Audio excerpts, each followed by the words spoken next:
Deep beneath the thick layer of million-year-old ice, something is lurking quietly, waiting to rip through the rigid ice sheets. No, not that. This enormous icy wasteland is sitting on top of a volcanic ridge. And in our hypothetical world, these volcanoes are about to wake up. Could their scorching lava wipe out the surface of Earth? Or would the thick Antarctic ice stop the lava before it makes our planet uninhabitable? This is What If, and here's what would happen if Antarctica's dormant volcanoes woke up. Antarctica is the coldest continent on Earth, and it's quite mysterious. We didn't know it had active volcanoes buried underneath it until 2013, when scientists accidentally detected 2 clusters of small earthquakes. Now that we've scanned Antarctica with ice-penetrating radar, we know that there are many more volcanoes hiding below the ice. 138 to be precise. But that's only the ones we know of. How many more could be hibernating there? And how much trouble would we be in if all those volcanoes suddenly decided their slumber was over? It shouldn't be too surprising that these ash-breathing ruptures have been buried underneath Antarctica's ice shield this whole time. After all, volcanoes are easy to come by, even outside our home planet. There are volcanoes on Jupiter's moon Io, Saturn's moon Enceladus, and on our planetary neighbor Venus. But let's not waste our time there. We've got our own world to save. Do you know what happens when a volcano erupts? There are usually warning signs before the real action begins, like the waves of earthquakes. They indicate that there's molten rock moving beneath the surface. Then, lava and ash join the party, accompanied by heated gases. It depends on a variety of scenarios and the kind of lava involved, but on average, lava moves at about 10 kilometers per hour, pretty easy to outrun. But when a major eruption occurs, a volcano releases superheated gases and ash.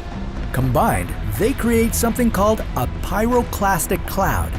These things are hot, reaching up to 700 degrees, and they can move at 80 kilometers per hour. Being trapped by one of these would mean the end of days for you. But Antarctica's volcanoes are a different story.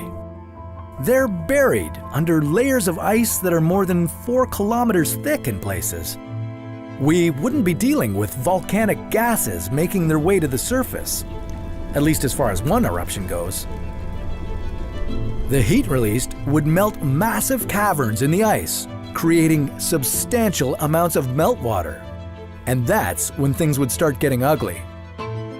The newly created meltwater would cause the ice above it to move more rapidly. The Antarctic ice cover would begin heading into the ocean. From there, the domino effect would kick in. The huge weight of the ice puts all that pressure on volcanoes, keeping them stable. But decrease that pressure, and a volcano gets limbered up, and magma finds a way out through an eruption. In the case of Antarctica, multiple volcanic eruptions could wake up over 100 other volcanoes and destabilize the entire region. As the volcanoes continued to blow their tops, more meltwater would be created, causing more of the Antarctic ice to slide into the ocean. Antarctic ice would be enclosed by warmer ocean currents.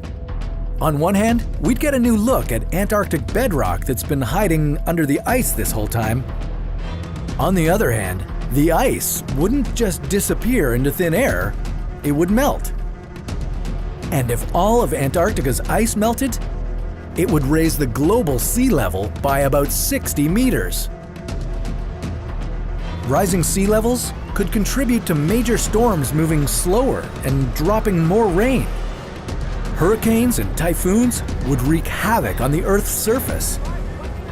Wildlife along coastal areas would lose their habitats, and agricultural soil would become contaminated with salt. Extensive flooding would push millions of people away from the coastline. If the eruptions happened in the span of one day, we'd be looking at thousands of deaths and storms wiping out everything floating in the oceans. But let's go back to Antarctica for a second. Now that all the ice has melted, what about the rampaging magma? The good news is it wouldn't turn the Earth into a lava world.